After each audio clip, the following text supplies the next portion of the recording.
দর্শক, আমি এই মুহূর্তে অবস্থান করছি রাজধানীর সায়দাবাদ বাস টার্মিনাল এলাকায়।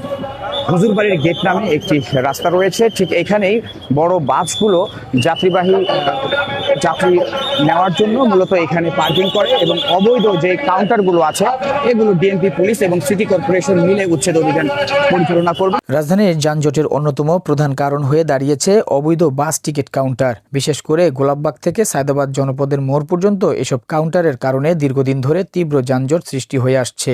এই যানজট থেকে নগরবাসীকে স্বস্তি দিতে রাজধানীর গোলাপবাগ এলাকায় অবৈধ বাস কাউন্টারের বিরুদ্ধে যৌথ অভিযান পরিচালনা করেছে ঢাকা দক্ষিণ সিটি কর্পোরেশন ও ঢাকা মেট্রোপলিটন পুলিশ। একটা রাজধানী এইভাবে তো পরিবেশ চিরজীবন থাকতে পারে না। সারা পৃথিবীর মধ্যে কোনো শহরের এই ঢাকার মতো কোনো যানজট শহর নাই।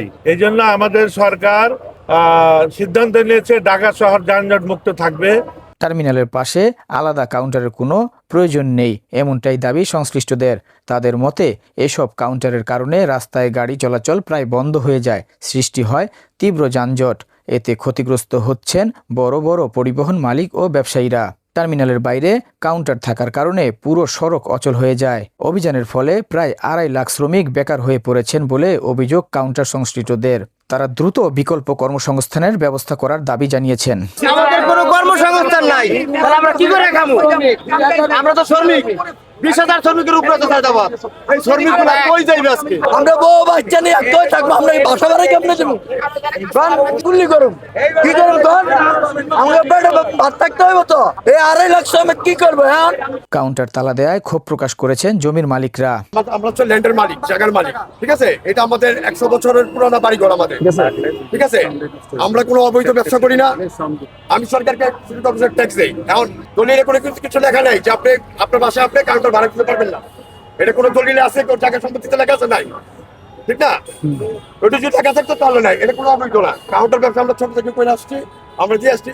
যদি ওনাদের সমস্যায় থাকে ওনারা পরিবহন মালিকদের সাথে বুঝবে, পরিবহন মালিকদের বলবে যে তোমরা যদি আমাদের কথা না শুনো আমরা রোড পারমিট বাদ করে দিব। ওই ক্ষেত্রে তারা নিজেরা এখানে আসবে না, পরিবহন যারা তারাই এখানে ভয়তে আসবে না, তারাই আমাদের থেকে চলে যাবে, ঠিক না?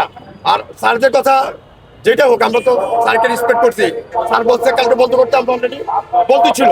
বন্ধের ভিতরে যদি আপনি সিলকালা করে দেন, ঠিক আছে, কিংবা আপনি আপনার কাউন্টারে এটা ভেঙে ফেলেন, এটা তো এটা মানবাধিকার লঙ্ঘন হয়েছে। রাজধানীর সায়দাবাদ বাস টার্মিনাল 2 সপ্তাহের মধ্যে অবৈধ কাউন্টার মুক্ত করা হবে বলে জানিয়েছে পুলিশ। তাদের দাবি, টার্মিনাল কোনোভাবেই ডিপো বা গ্যারেজ হিসেবে ব্যবহার করার সুযোগ নেই। গ্যারেজ বা ডিপো হিসেবে ব্যবহার হবে না, টার্মিনালের মতো ব্যবহার করা হবে। আর এটা টার্মিনালের মতো যখন ব্যবহার হবে তখন এই সমস্যা, আপনি যেটা বলছেন, এই সমস্যার সমাধান হবে। আমরা অলরেডি, আপনারা জানেন, আমরা এখানে অভিযান পরিচালনা করার আগে প্রথমে অভিযান পরিচালনা করেছে টার্মিনালের ভিতরে। টার্মিনালের ভিতরে যে অবৈধ স্থাপনা ছিল সেগুলো আমরা উচ্ছেদ করেছি এবং এটা চলমান আছে।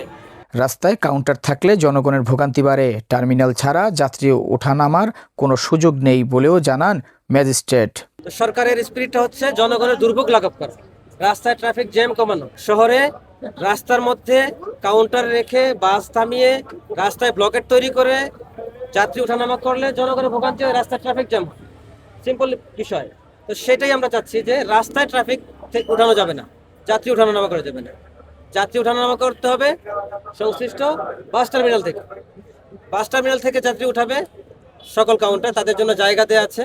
ওনাদের মালিক সমিতি সকলের সাথে আমাদের কথা হয়েছে, ওনারা সকলে একমত, সকলে মিলিয়ে আমরা এই কাজটা করছি। এই ধরনের অভিযান অব্যাহত থাকবে বলেও হুঁশিয়ারি দেন তিনি। অভিযানের স্বস্তির আশা দেখছেন নগরবাসী, তবে কর্মহীন শ্রমিকদের ভবিষ্যৎ নিয়ে তৈরি হয়েছে নতুন শঙ্কা। এখন দেখার বিষয়, এই উদ্যোগে সত্যিই কমে কিনা রাজধানীর দীর্ঘদিনের যানজট। সোনালী নিউজ, জুবায়ের আলম, ঢাকা।